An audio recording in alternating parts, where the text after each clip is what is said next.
이제 최근에 산업인력공단에서 2008년부터 별사 시험을 출제를 했는데 주관을 하게 된 거예요. 그러니까 2008년 전에는 별사 시험을 특허청에서 출제를 했어요.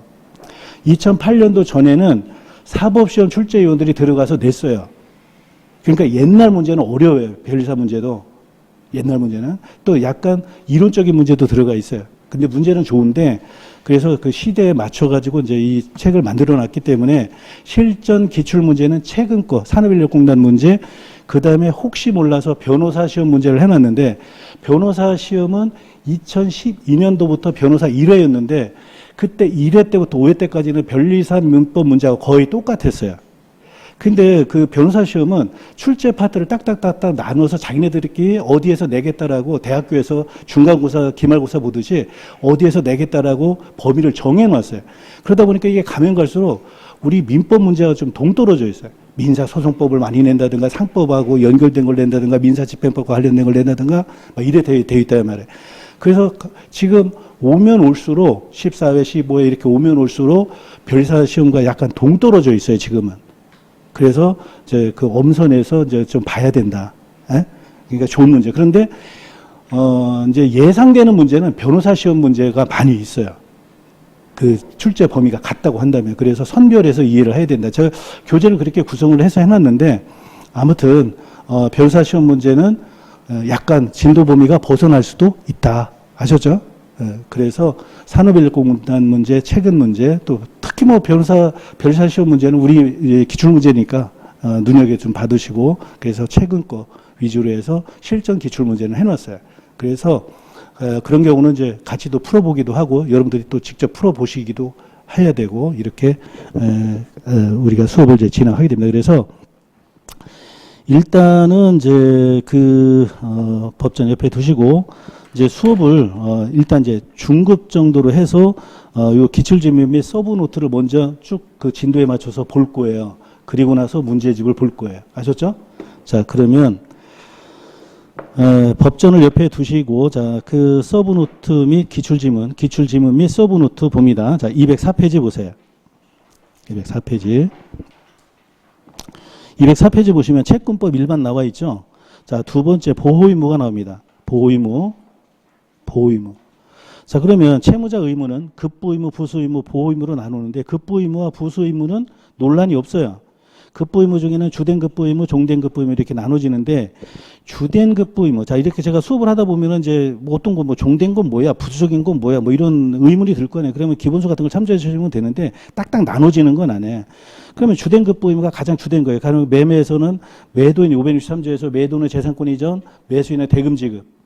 또 임대차 같은 경우 618조 보면은 임대인은 목적물 사용 수익할 수 있게 해줄 의무, 또 임차인은 차임 지급 의무. 이렇게 그게 주된 거예요. 계약 내용에 우리 나와 있다 말에. 그러면 주된 급부 의무는 옆에다 적어 놓으세요. 계약 해제가 가능하다. 계약 해제. 나머지는 계약 해제가 안 되는 거예요. 원칙적으로 계약 해제.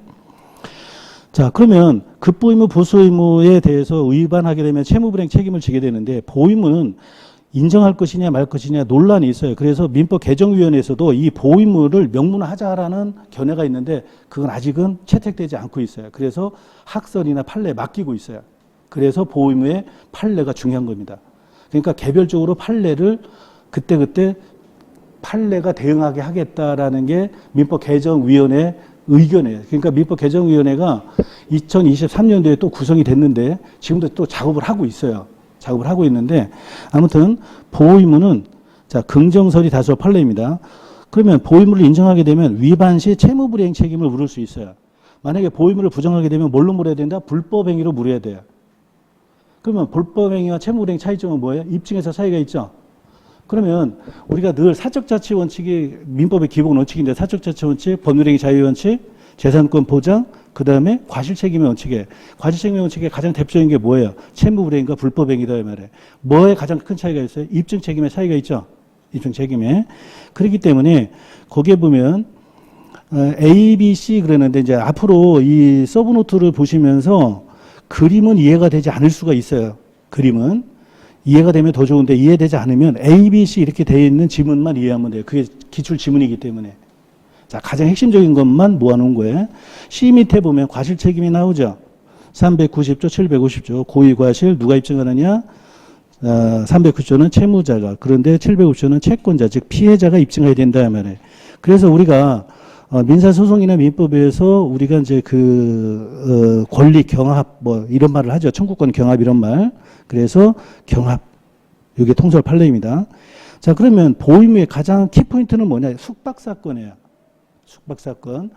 이게 이제 이 숙박사건을 토대로 해서 보임을 우리가 이제 받아들인 건데, 보임을 받아들인 건데, 자, 거기다가 숙박사건 옆에다 서브노트 페이지 216 이렇게 적어 놓으세요.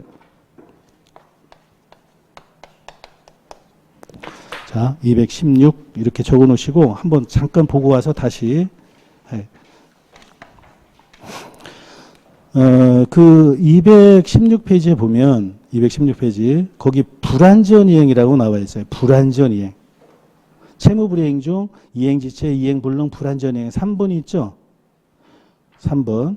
거기에 보면은 그 불완전이행의 그 핵심 채무이행은 있으나 손해가 발생했다. 즉 갑이 을한테 난로를 팔았는데 난로 20만 원짜리를 팔았는데 난로에 흠이 있어서 화재가 나서 확대 손해가 발생을 했다. 1억. 그러면 매수인은 매도인한테 어떻게 책임을 물어야 되느냐? 난로의 흠은 담보 책임으로 처리합니다. 이건 제주물 책임법에서도 그렇게 되어 있어요. 그러면 이제 여기서 문제는 확대 손해가 이제 문제가 되는데 난로에 대한 20만 원짜리는 담보 책임으로 무과실 책임으로 물을 수 있어요. 난로 바꿔달라고 하면 돼요. 완전물급부 청구라고 하죠. 완전물급부 청구. 그래서 난로에 대해서는 담보 책임으로 물으면 됩니다. 근데 확대 손해에 대해서는 매도인한테 귀책 사유가 있어야 돼요. 귀책 사유. 즉 밑에 보면 해설에 1번 담보 책임설 판례 부정, 즉 확대 손해에 대해서는, 즉 난로에 대해서는 담보 책임으로 물는데 확대 손해에 대해 1억에 대해서는 담보 책임으로 못 물어요. 판례가 부정합니다. 그래서 갑한테 귀책사유가 있을 때 손해배상 청구하는데 귀책사유, 즉 불완전 이행, 불법 행위는 귀책사유로 다 유효하죠. 입증에서 차이가 있는 거예요. 입증에서 차이가 있는 겁니다. 그래서 이건 따라서 그 A가 이제 이렇게 나오는 거예요. A가 매매 목적물 하자로 인한 확대 손해에 대해서 매도인에게 배상 책임을 지우기 위해서는 하자 없는 목적물을 인도하지 못한 의무 위반 사실 외에 그러한 의무 위반에 대해서 매도인에게 기책 사유가 있어야 된다 이랬는데 여기에 확대 손해. 이럴 때에도 이게 그 보임이라든지 등등 이러한 때 실익이 있어요. 실익이 있는데 그 나중에 다시 또 그때 설명을 하고. 자, 그러면 204페이지에 와서 그럴 때도 이제 불완전 이행이라고 해서 그때 의미가 또 그때 다시 써먹는데 일단 보임의 출발점은 이 숙박 사건입니다. 자, 다시 와서 갑이 여관 주인이에요. 여관. 그 다음에 손님이 투숙을 했습니다. 그 여관에 투숙을 했어요. 자, 이행을 했죠. 여관 주인이. 그리고 여관 주인이 이행을 했는데 손님이 자, 그 원인물을 화재로 인해서 실화돼 있잖아요. 그래서 손님이 2층에서 떨어져서 이제 사망, 뭐 부상 이렇게 당했던 사안이에요. 사망.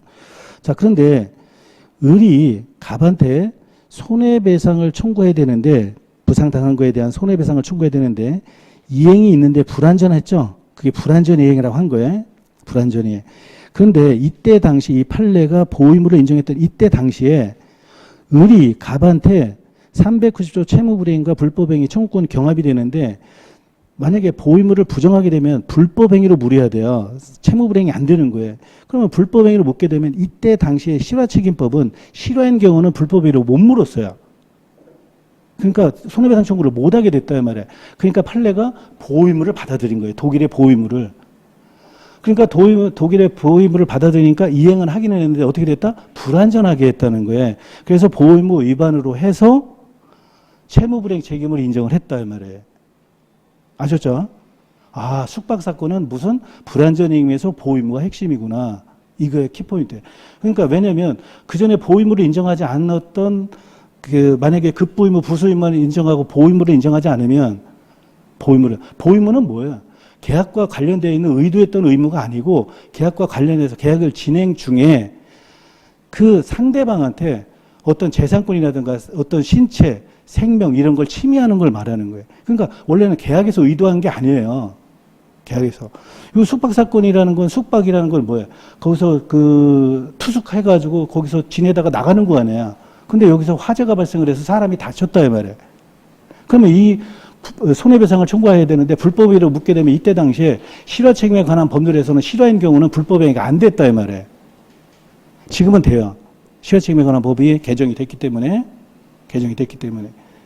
자, 지금 이제 제가 설명했던 게 이해가 되는 분들은 이제 뭐 좋은 거고, 이해가 안 되면 또 자꾸 미루면 돼요. 일단은 그런 문제의식을 갖고 있어야 된다 이 말이에요. 문제의식을. 자, 그러면 지금은 이제 실화 책임에 관한 법률로 해서 이제 지금은 이제 실화 책임에 관한 법률이 인정이 되지만 이때 당시만 해도 안 됐기 때문에 보행으로 해서 채무 불이행으로 인정을 했던 예예요. 자, 그래서 자, 205페이지 지금도 잘 나오는 게 그 관련 문제 정리. 자, A 밑에 박스에 관련 문제 정리. 통상임대차와 일시임대차 차이점. 통상임대차에서는 임대인은 임차인에게 임대 목적물을 제공하여 이를 사용시켜야 할 뿐만 아니라 특별한 사유입니다. 안전배려, 도난방지 등 보호의무를 부담하되 통상임대차는 보호의무를 인정하지 않아요. 통상임대차는, 일반 임대차는. 하지만 공중적개벽, 숙박업은 인정을 한다. 보호의무. 그래서 통상임대차는 두 번째 줄 안전배려 또는 도난방지 등의 보호의무를 부담한다. 틀립니다. 그래서 이건 이제 하급심을 파기했던 사안인데 반지하에서 살던 사람이 자꾸 이제 반지하에 살다가 이제 살면서 지나가는 행인들이 뭘 훔쳐가는 거예요. 그래서 이제 주인한테, 임차인이 임대인한테 방범망을 해달라고 했는데 안 해준 거예요. 근데 또 도난을 당한 거예요. 그래서 통상임대차에서 임차인이 임대인한테 보호의무 위반을 이유로 채무불이행 책임을 물었던 사안인데, 우리 하급심에서는 보호의무를 인정을 했어요. 근데 대법관님들이 인정을 하지 않았죠. 왜냐하면 임대인 입장이다 보니까. 그래서 보호의무를 통상임대차는 인정하지 않아요. 공중적개벽은 인정을 합니다. 그리고 거기 B, C, D 이건 그냥 쭉 읽으면 돼요. 읽으면 되는데 여러분들이 이제 혼자 하기 힘들고 잘 나오는 것들 위주로 하게 되는 거예요. 우리가. 자, 거기 쭉 기출지문 핵심되는 게 쭉 나와 있어요. 우리가 쓰레기 매립장 사건, 병원에서 보호의무 이런 거 쭉 있잖아요. 그죠? 자, 문제 1 밑에 박스에 내려와서 채권 관계에서 보호의무에 관한 설명 중 옳은 것은 그랬는데, 자, 변호사 시험은 최근에 나온 변호사 시험은 이제 상당 한 반 정도는 쓸 게 있고 반 정도는 범위를 벗어나요. 민사소송법이라든가 민사집행법, 상법 이런 영역이기 때문에. 근데 중요한 건 변호사 시험에서 상당히 선도적인 문제가 나온다는 게 중요해요. 선도적인 문제. 네? 그 사람들이 출제위원으로 들어갔을 때 범위를 벗어나는 건 조문으로 바꾸고 법조문으로 바꿔요. 그리고 이제 나머지 쓸만한 건 써먹는 거예요. 자, 그래서 문제 1번에 1번 계약상 법률관계에서는 일방 당사자가 상대방 당사자에게 손실이 발생하지 않도록 상대방 당사자 이익을 보호하거나 배려할 일반적인 의무를 부담하는 것이 원칙이다 하는데, 계약관계에 참여하는 사람은 계약상 이익불이익은 자기가 감수해야 되는 거예요. 네? 평등하기 때문에. 그래서 원칙적으로 부담하지 않는다. 가장 대표적인 것이 카지노 사업이에요. 카지노 사업에서는 보호의무를 인정하지 않습니다. 카지노 사업자 돈 따야 되니까. 근데 기획 여행업자 세 번째 이런 경우는 안전 배려 의무가 있다. 자, 206페이지. 자, 채권의 목적이 있습니다. 특정물 채권, 종류물 채권, 금전 채권, 이자 채권, 선택 채권. 그랬는데 여기에서 특정물 채권, 종류물 채권 여기 이제 오늘 시작하는 게 채권법의 3분의 1이에요. 여기에 굉장히 이제 조문을 이제 법조항을 잘 이해를 해야 되는데 어렵습니다. 자, 거기 보면 어드바이스가 나와요. 373조 이하 채권의 목적은 20여 년간 18회 거의 매해 출제되는 거예요. 채무자 의무 중 보호의무는 앞에서 봤죠. 채권법 틀인 특정물 채권의 이행 시까지 선관 의무 수정 체크하세요. 수정. 금전 채권의 특징, 금전 채무불이행 특징 우리가 알고 있죠. 자, 특정물 채권 파트 1. 그 다음에 우측에 보면 특정물 채권 파트 2 이렇게 이제 나눠져 있는데, 자, 특정물 채권은 뭐예요? 자, 갑이 을한테 그 개를 300만 원에 팔았어요. 자, 374조 법정부입니다. 자, 이제 법정 보세요. 374조. 374조에 보면 특정물 인도 채무자의 선관 의무 그랬어요. 324조. 특정물의 인도가 채권의 목적일 때 채무자는 그 물건을 인도하기까지 선량한 관리자의 주의로 보존하여야 한다. 인도하기까지. 거기다 462조 적어놓으세요. 462조, 314조에다 462조. 여러분들 나중에 시험장에 법전 들고 가서 본다 생각하시면 돼요. 시험장에. 예? 그리고 제가 이제 기본 강의 이때 할 때는 법전에다 뭐 일일이 막 칠하지 마시고 살짝 표만 하세요 그랬는데 지금은 뭐 이렇게 뭐 표해도 돼요. 중요한 것만 보니까. 아셨죠? 연필이나 뭐 이렇게 칠해도 돼요. 체크를 합니다. 462조 적어놓고 462조를 보면 계속 법전을 봐야 돼. 462조에 자, 특정물의 현상인도라고 나와요. 462조에. 462조. 특정물의 인도가 채권의 목적인 때 채무자는 이행기 현상대로 그 물건을 인도해야 된다. 이행기 현상 이렇게 되어 있잖아요. 거기다 밑줄 치시고 이행시 이렇게 적어놔요. 이행기가 아니고 이행시예요. 이행시. 법전에 이행기로 되어 있잖아요. 이행기 현상이라고 되어 있지만 이걸 어떻게 이해를 한다? 이행시로 이해를 한다 이 말이에요. 이행시로. 실제 이행시로 이행을 하는 거면. 자, 그 다음에 467조 1항 채무의 성질 또는 당사 의사표시로 변제 장소를 정하지 아니한 때 특정물의 인도는 채권 성립 당시 그 물건이 있던 장소에서 하여한다. 자, 그러면 다시 법전 옆에다 두면서 자, 그림을 한번 다시 교재 와서 갑이 을한테 그 사냥개를 300만 원을 팔았다. 매도인이 수원에 살고 있고 매수인이 서울에 살고 있다고 해보자 이 말이에요. 그러면 나중에 이행기 때 매도인은 어디에서 이행을 하나요? 수원에서 이행을 하는 거예요. 수원에서 467조 1항. 그 다음에 2항. 전항의 경우에 특정물 인도 이외의 채무 변제는 특정물 인도 이외라고 그러니까 종류물 생각하면 되죠. 새 걸 팔았다 이 말이에요. 새 난로를 팔았다. 새 자동차를 팔았다. 이런 식으로. 채무 변제는 채권자의 현 주소에서 해야 한다. 거기다 적어놓으세요. 지참 채무. 지참에서 이 말이에요. 딩동 이렇게 딩동. 자, 우리가 민법대로 살아가요. 우리는 민법이라는 것이 한 250년 근대 민법이 300년 이렇게 역사가 있기 때문에 우리는 이미 민법대로 살아가고 있어요. 슈퍼에다 뭘 주문을 하면은 몇 호요세요라고 말을 하죠. 갖다 주겠다 이 말이에요. 지참 채무를 원칙으로 한다 이 말이에요. 지참 채무. 근데 또 그런 경우도 있을 수 있어요. 아니요. 제가 퇴근하면서 찾으러 갈게요. 그건 추심한다는 말이에요. 그건 이제 별도의 그런 특약이 있는 거죠. 그죠? 그러니까 그렇지 않으면 지참 채무에 특정물 인도 이외에는 지참 채무 원칙. 거기다 특칙 586조 적어 놓으세요. 586조. 특칙 적어 놓고 586조 보면 대금 지급 장소 이렇게 나와 있어요. 586조.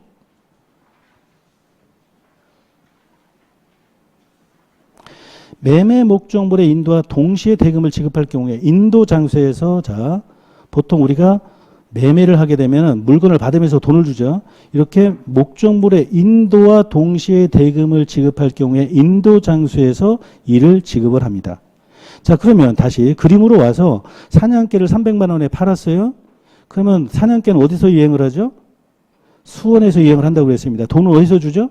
같이 아무런 말이 없으면 수원에서 주는 거예요. 자, 그런데 갑이 을한테 맥주 3박스를 팔았다. 그러면 갑이 을한테 3박스를 팔았다면 갑이 딩동 을한테 가죠? 수원에 간다 이 말이에요. 그러면 거기서 돈을 주기로 했다면 수원에서 돈을 주는 거예요. 아셨죠? 수원에서.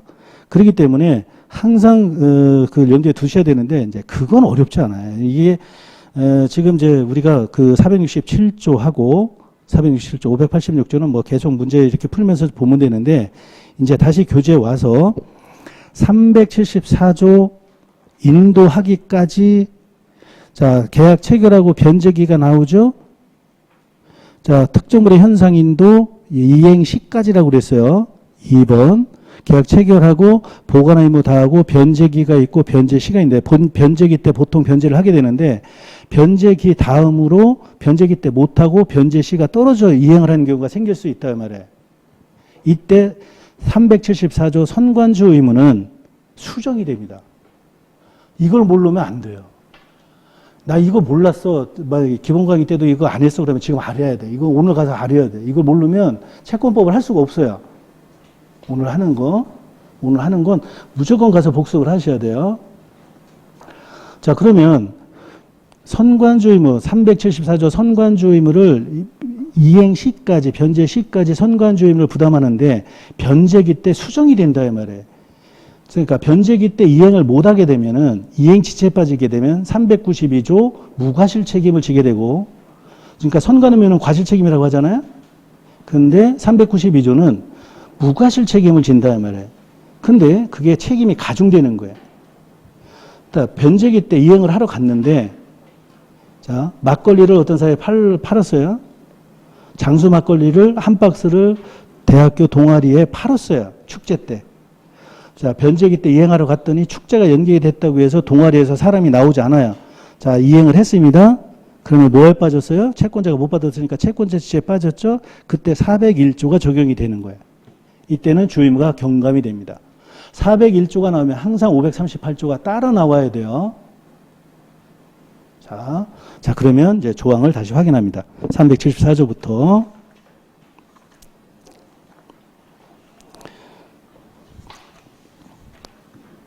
(374조)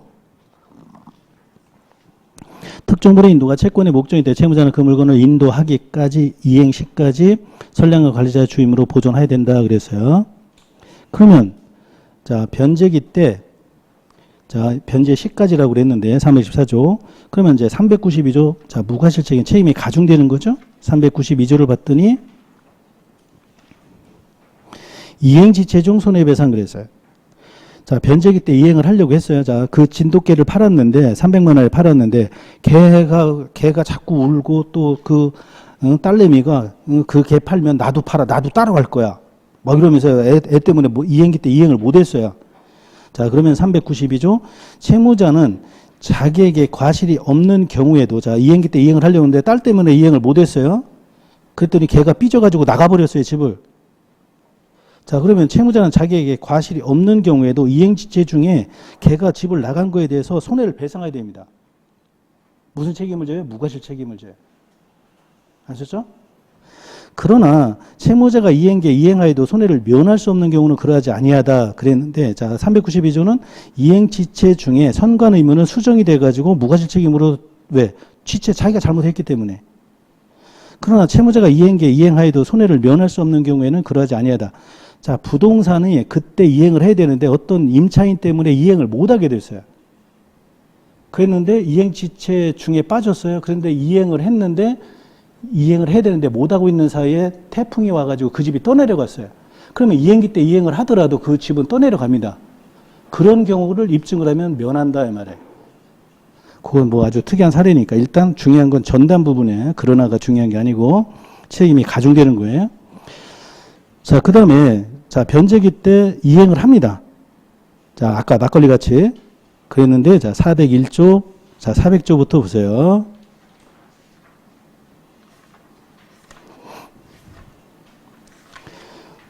오늘 하는 건 외우려고 하지 마세요. 이건 이해를 해야 돼요. 외워야 될 건 그냥 외워야 된다고 제가 말씀을 드려요. 자, 400조 채권자 지체가 있습니다. 이행지체 반대편이죠. 채권자가 이행을 받을 수 없거나 받지 아니할 때 이행제고 있는 때로부터 지체책임이다. 이게 채권자 지체, 수령 지체라고 해요. 401조. 401조에다가 538조를 적어 놓으면 돼요. 401조 옆에다 538조 적어 놓으세요. 401조에 채권자 지체 중에는 자, 채무자는 이행을 다 한 거죠. 채권자 지체 중에는 채무자는 고의 또는 중대한 과실이 없으면 불이행으로 인한 모든 책임이 없다. 자, 이행을 했어요. 채권자 지체에 빠졌어요. 그러면 선관 의무를 부담만 한 게 아니라 주의무가 이제 경감됩니다. 채무자가 할 도리를 다 했기 때문에 이제 고의나 중대한 과실 시에 책임을 지고 경과실 시에는 책임을 안 집니다. 수정이 된다. 수정이 된다. 401조가 나면 우연부담에 채권자 우연부담주의 538조로 전가가 돼요. 자, 538조 봅니다. 지금 이제 이해가 안 되면 이제 계속 앞으로 또 확인을 해요. 확인을 하고 오늘 뭐 내용이 제가 그랬잖아요. 채권법 3분의 1을 하는 거다. 자, 우연부담이 나옵니다. 우연부담. 우연부담. 자, 채무자 우연부담주의 537조가 나오고 그 다음에 538조 채권자 기책사로 이행불능이 나와요. 538조 자 401조와 관련해서 자 채무자가 이행을 다 했습니다. 그래서 채권자 지체가 됐어요. 그러면 채권자가 잘못이 있는 거죠. 538조.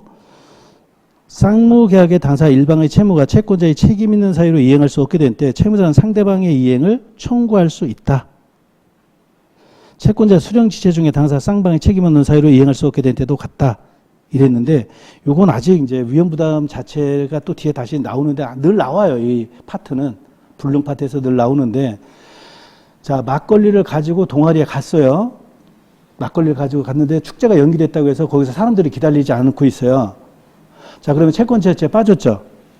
채권자에 빠졌습니다. 그러면 나는 장수 막걸리를 가지고 그 동아리까지 갔었으니까 나는 이행 제공을 했죠. 변제 제공을 했습니다. 자 460조 보세요.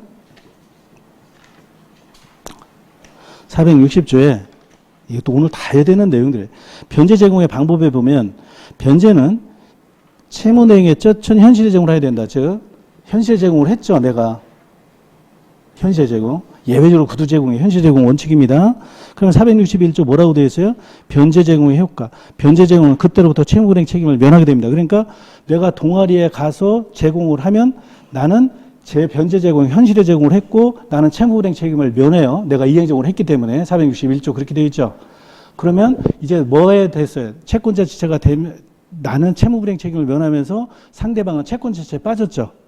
그러면 이제 나의 주의무는 이제 경감이 된다. 선관 의무에서 주의무가 경감이 돼서 이제 고의나 중대한 과실시에만 책임을 지는 거예요. 자, 그러면 내가 이제 막걸리를 가지고 다시 공장으로 와요. 근데 경과실로 쌍방과실로 충돌이 돼서 막걸리가 전파가 됐어요. 그러면 나는 주의무 경과실이었으니까 나는 의무를 다한 거죠. 채권자체에 빠진 사람이 책임을 져야죠. 그러면 나는 의무를 면해요. 이제 이행하지 않아도 돼. 특정물이니까. 특정물이니까. 그리고 이거 새 막걸리를 팔았기 때문에 딩동 467조 지참채무 이행 제공을 하면 뭐 특정이 된 거예요. 그러면 이제 그 이행 의무를 면하면서 상대방한테 뭘 받을 수 있다? 대가는 받을 수 있다 이 말이에요. 그러니까 채무자 위험부담자에서 채권자 지체가 빠지게 되면 채권자한테 위험이 전가가 되는 거예요. 위험부담이. 그게 538조인데 아직은 어려우니까 그거까지는 또 뒤에 다시 하기로 하고 자 그렇게 이제 일단 거기다 정리를 해놓은 거예요. 정리를 해놨습니다. 그러면 자, 그 206페이지의 그림이 374조, 462조, 392조, 401조, 538조 이래 봤죠? 자, 거기다 서브노트 223 적어놓으세요. 이 채권법은 굉장히 다이나믹해요. 동적이에요. 이렇게 왔다 갔다 한다 말이에요.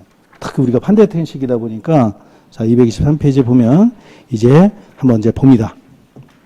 아까 자, 223페이지에 보면 채권자 지체가 나오죠. 채권자 지체가 나옵니다. 그 다음에 4번에 와서 효과가 있어요. 봤더니 채무자 1번, 채무자의 주의무가 경감된다. 고의나 중과실시에 책임을 진다. 거기다 401조 적어놓으세요. 401조. 그리고 지금 우리가 봤던 392조, 401조가 나와요. 그죠? 392조는 이행지주 중에 책임이 가중된다는 말이고 그 다음에 401조는 책임이 경감된다는 말이죠. 538조로 갔죠. 그러면 374조가 변제 시까지 이행 시까지 선관 의무가 유지되는 경우는 어떤 거겠어요? 동시행입니다. 동시행. 그 유명한 매해 나오는 동시행이 거기에 걸리는 거예요. 이해 가시죠? 동시행. 그 다음에 불강력적인 경우, 뭐 불강력은 뭐 드문 거니까. 자, 그리고 자, 뒤에 보시면 224페이지. 자, 관련 사례. 자, 막걸리 50통. 자, 장수 막걸리. 자, 을 매도인이 간 매수인 동아리에 이행을 했어요. 변제 이행 제공, 현실의 제공. 현실의 제공. 채무불이행 책임을 면하죠. 다음 페이지에. 그 다음에 채권자 지체에 빠졌죠.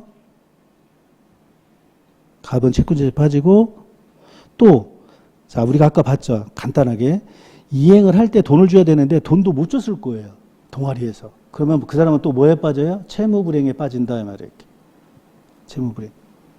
그 다음에 주의무가 경감이 되죠. 위험부담이 전가가 되는 겁니다. 전가가 돼요. 그래서 요 내용들을 이제 계속 확인을 해야 돼요. 자, 확인을 합니다. 자, 그러면 이제 다시 와서 일단 206페이지 A에 보면 특정물의 인도 채무자의 선관 의무는 인도 없이 이행기가 경고한 경우도 실제 인도할 때까지 존속하는 거예요. 이행치세에 대한 채무자의 책임이 인정되는 경우에 채권자는 채무자에게 선관 의무 위반이 없어도 이행지체에 대한 손해배상 책임을 물을 수 있다. 즉 이행지체 이후에는 책임이 가면 무과실 책임이다 이 말이에요. 392조 풀어서 설명한 거예요. 자, 그 다음에 B. 자, 임대차는 동시행 관계에 있어요. 그죠? 나중에 임차인이 목적물을 보관을 하다가 사용을 하고 나중에 임차인은 목적물을 반환하고 보증금 같은 걸 돌려받죠.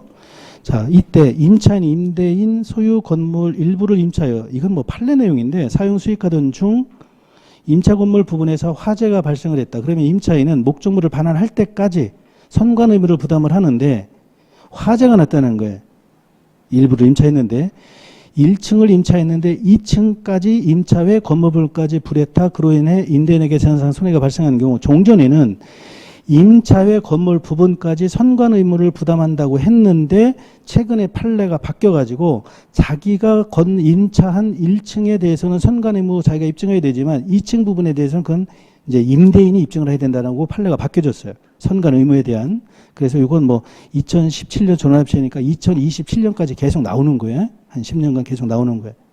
현재는 임차 부분까지 선관 의무를 현재는 임차 부분까지만 선관 의무를 부담한다. 자, C. 동시행 관계 선관 의무가 지속되는 거예요. 그 다음에 D. 변제 제공에 대해서 채권자가 그리고 보시다가 잘 모르는 건 나중에 넘겨요. 그냥 제가 강조하는 부분만 일단은 이해하시려고 노력하면 돼요. 자, 뒤에 변제 제공에 대해서 채권자가 그 기책사유로 인하여 수령을 거절한 때 그 기책사유가 있다고 그랬어요. 채권자. 그럼 채권자가 책임을 져야죠. 민법의 대원칙은 과실 있는 사람이 책임을 지는 겁니다. 과실 있는 사람. 거절한 때 이후 채무자가 부담하는 선관주 의무는 경감이 된다. 401조 이렇게. 자, 문제 1번. 변호사 시험에 2020년 나오는 거 이것도 이제 계속 나오는 거예요. 갑과 을은 갑소유 건물 중 1층에 대해서 임대차 계약을 체결했으나 을이 임차하여 점유하고 있던 건물 1층에서 발생한 화재로 건물 1층뿐만 아니라 2층도 전소했어요. 그러면 임차한 부분은 1층이에요. 근데 2층까지 전소됐다 말이에요. 전소됐다.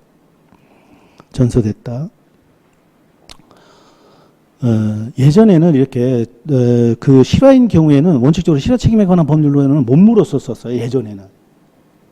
근데 이제 지금은 이제 책임을 져요.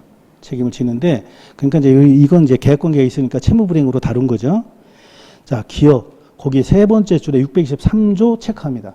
현관폐로 체크하세요. 623조. 자, 법정부입니다. 623조 임대차.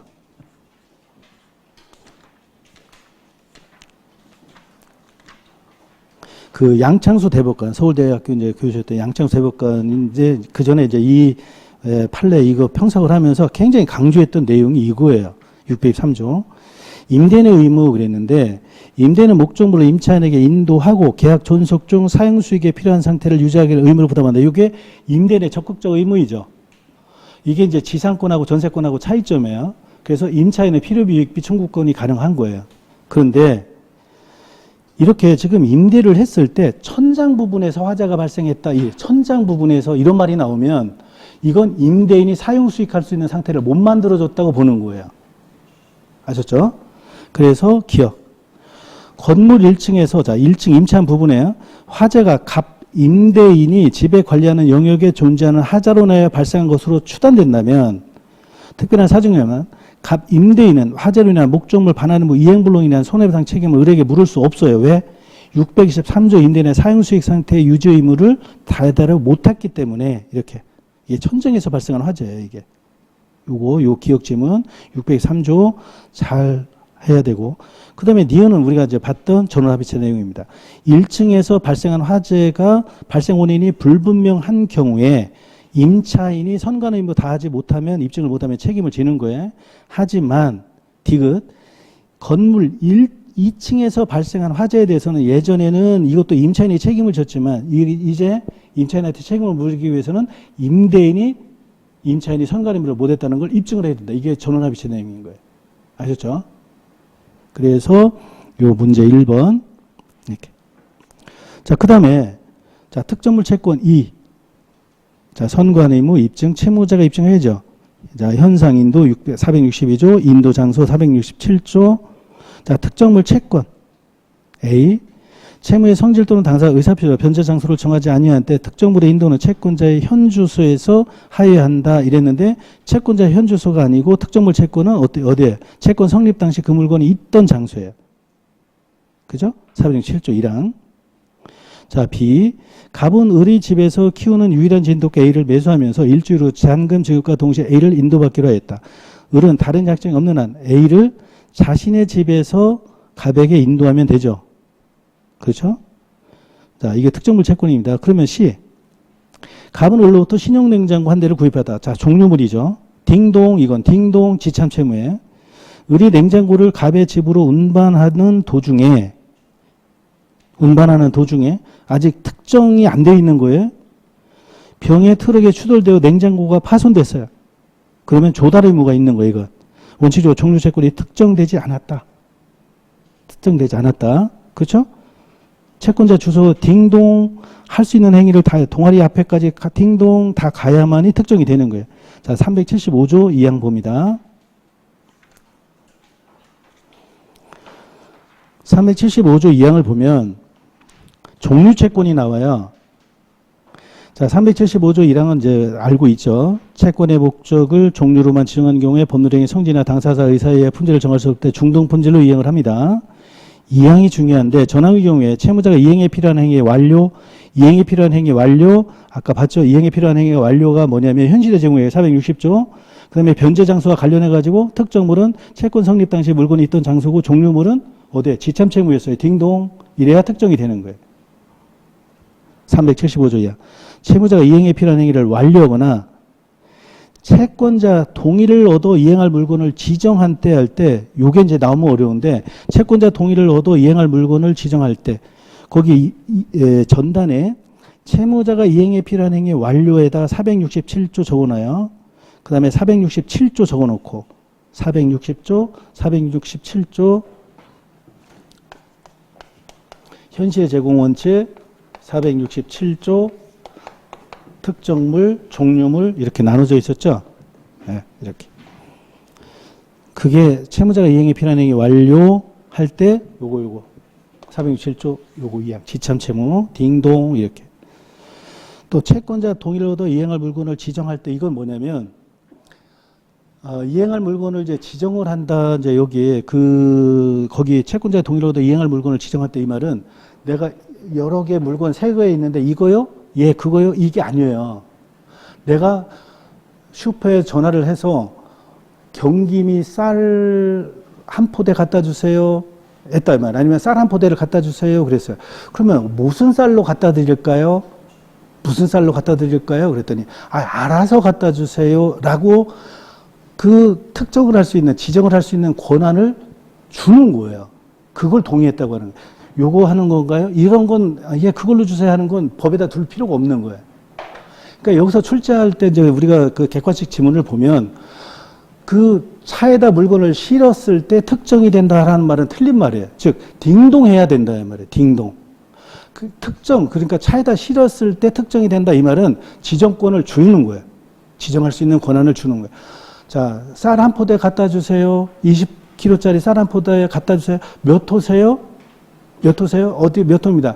그런데 뭘로 갖다 드릴까요? 알아서 갖다 주세요. 알아서 갖다 주세요라고 했을 때 그 사람이 오토바이에다 실었을 때 그게 특정이 되는 거예요. 근데 아무런 말이 없어요. 그래요. 예, 갖다 드릴게요. 이랬을 때는 딩동 이렇게. 그래야 특정이 되는 거예요. 그래야 특정물 채권이 되는 거예요. 그래서 거기 C는 일단 이제 특정이 안 된 거죠. 아무런 말이 없으니까. 자, 그 다음에 208페이지 봅니다. 법률행위 성립 요건이 있고 효력 요건인데 이건 민총에서 하는 거죠. 그 중에 자, 거기 537조, 570조, 390조, 578조, 537조, 538조 이 내용이 있는데 이걸 분리론이라고 그래요. 분리론.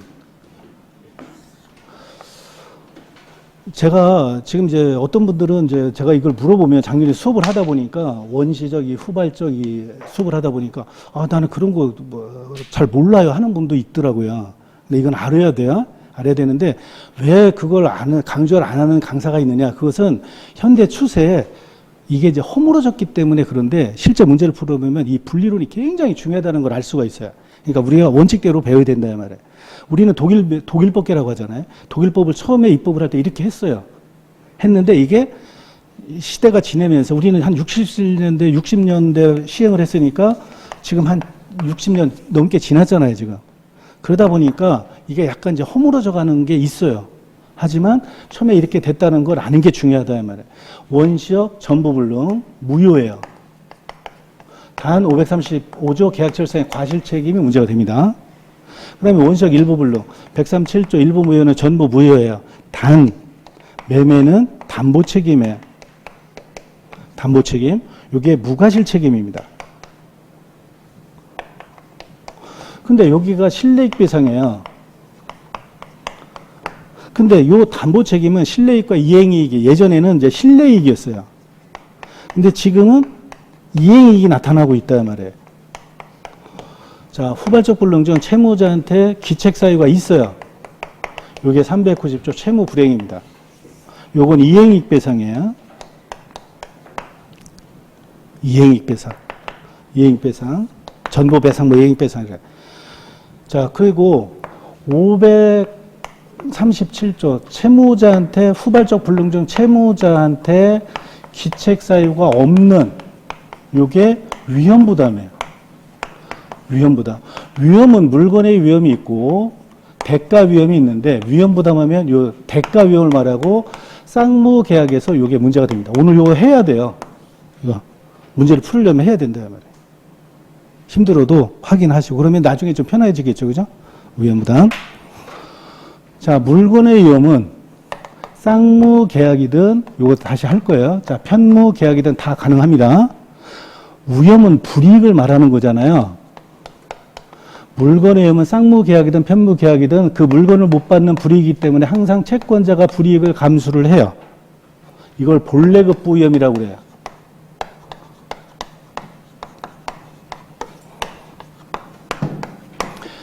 대가 위험, 쌍무 계약에서 문제가 됩니다.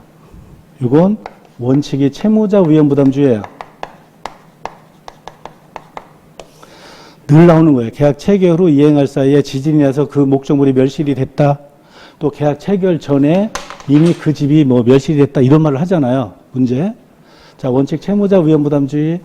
계약 체결 후 이행 사이에 쌍방 기책 사유 없이 쌍방 기책 이행을 할 수 없게 됐다. 그러면 채무자는 인도 의무를 면하는 대신 대가를 못 받는다. 그래서 채무자가 불이익을 감수한다. 그러면 우리가 채권 채무는 상대적이기 때문에 채권자가 있고 채무자가 있는데 그러면 채무자가 위험 부담할 때 그 채무자는 누구냐? 돈을 주는 사람의 상대방을 말하는 거예요. 돈에는 좀 이따 하지만 돈에는 불능이라는 게 없어요. 돈에는 특허 불능 위험 부담 이런 말을 해요. 이건 외워야 되는데 특정이라는 것, 금전에는 금전 채무에는 특정이라는 게 없고 특정이라는 게 없기 때문에 위험 부담이라는 게 없어요. 결혼을 해야 어떤 혼인에 대한 불이익이라는 게 문제가 되죠. 그래서 특정 요게 하자 담보 책임을 말해요. 하자. 금전에는 특정이라는 게 없다. 그래서 위험 부담이라는 게 없다. 금전에는 지체만 있지 불능이라는 게 없다. 하자 담보 책임이 없다. 네? 요거 좀 이따 다시 해요. 자, 원칙 채무자가 위험을 부담한다. 돈을 주는 상대방, 매도인. 도급에서는 수급인. 고용에서는 돈을 주는 상대방이 누구예요? 근로자. 이런 사람을 채무자라고 한다. 말이에요. 채무자. 자, 예외적으로 채권자가 위험을 부담을 한다. 대가. 요게 538조예요. 요게 537조. 그래서 이제 지금은 이제 일단 틀을 잡아놓고 여기서 또 모르면 문제에서 또 확인하시면 돼요. 그래서 208페이지에 535조, 570조, 390조, 537조, 538조 요게 분리론이라고 그래요. 분리론. 2024년도에서는 분리론에서 4문제가 나왔어요. 별사 시험에. 그리고 올해 2025년 별사 시험에서는 2문제 나왔어요. 2문제. 그래서 이게 어떻게 수정되느냐 하는 것을 나중에 하게 됩니다. 자, 위험부담, 대가 위험 그러죠? 거기 위험에 물건의 위험, 채권자가 부담한다 이렇게 나왔죠? 채권자 부담, 쌍무계약, 편무계약 이렇게 나왔는데 자, 거기 서브노트 282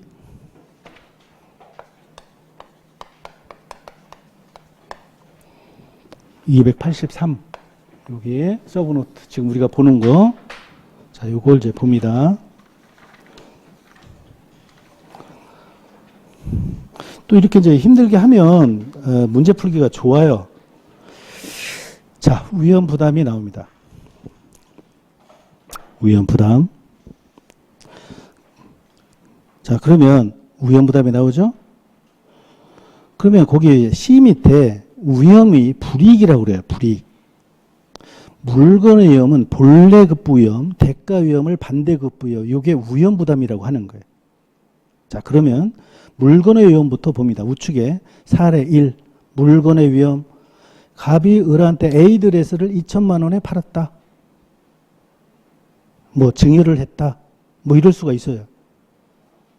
근데 계약 체결 후 이행할 사이에 그 A 드레스라는 그 특정물이 없어졌어요. 그러면 물건을 못 받는 신부가 그 불이익을 채권자가 부담합니다. 물건을 못 받는 사람이 편무 계약이든 갑이 을한테 증여를 하든 갑이 A 드레스를 증여를 하든 팔든 물건이 멸실이 되면 물건을 못 받는 불이익은 채권자가 늘 부담하는 거예요. 이걸 본래 급부 위험이라고 그래요. 잘 안 나와요, 이건. 나오면 어려워요. 그런데 우리가 다루는 건 대가 위험을 말하는 겁니다. 대가 위험. 537조 우리가 배우는 법조항은 갑이 을한테 A 말을 500만 원에 팔았어요. 계약 체결과 이행 사이에 불능이 생겼습니다. 자, 쌍방 기책 사유 없는 이행 불능 이래. 자, 우리 민법의 원칙은 뭐예요? 기책 사유 있는 사람이 책임을 지는 겁니다. 그렇죠? 채권 자체가 됐든 이행 자체가 됐든 기책 사유가 없어. 양쪽이 기책 사유가 없어요. 그럴 때는 누구한테 전가시킬 것이냐. 이게 입법 정책의 문제인 거예요. 그래서 537조를 둔 거예요.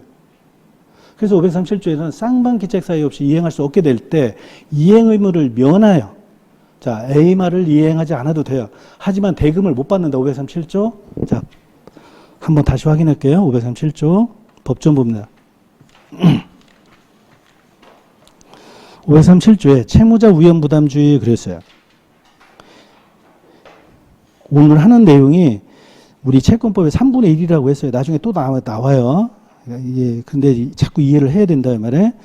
자, 537조에 쌍무계약이라고 됐어요. 그러니까 대가가 있다는 말이에요.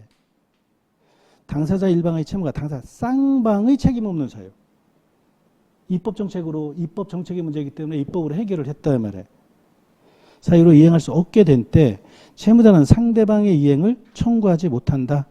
자, 거기다 후발적 불능 적어놓고 쌍방 책임 없는 사유 적어놓고 체크하고 상대방 이행을 청구하지 못한다는 말은 자기 의무는 의무를 면해요. 지금 말 죽었죠? 말 이행하지 않아도 돼요. 하지만 대가는 못 받아요. 그런데 말은 죽었어요. 돈은 못 받아요. 누가 위험을 부담한다?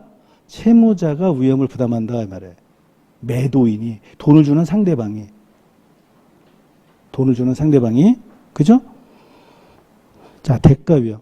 그러면 자 283페이지에 쌍방 기책 사유 없는 이행불능 대가 채무는 채무자 위험 부담. 그러면 538조는 너무나 당연하죠. 채권자한테 잘못이 있다고 되어 있기 때문에 538조에 채권자 지체라고 되어 있기 때문에 그죠?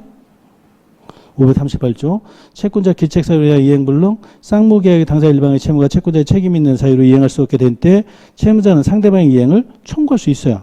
즉 채권자가 잘못했기 때문에 또 수령지체 중에도 채권자가 잘못한 거기 때문에 이 말에 네? 그렇죠? 자, 그래서 그 이제 283페이지 A에 와서 쌍무계약에서 당사자 일방이 부담하는 채무가 채무자의 기책 사유로 이행할 수 없는 경우에는 자, 채무자 뭐가 돼요? 채무자한테 기책 사유가 있다. 여기 채무불이행 책임. 후발적 불능 중 채무자한테 기책 사유가 있으니까 채무불이행이죠. 이행 불능. 지지만 당사자 쌍방의 기책 사유 없이 이행할 수 이게 위험 부담이죠.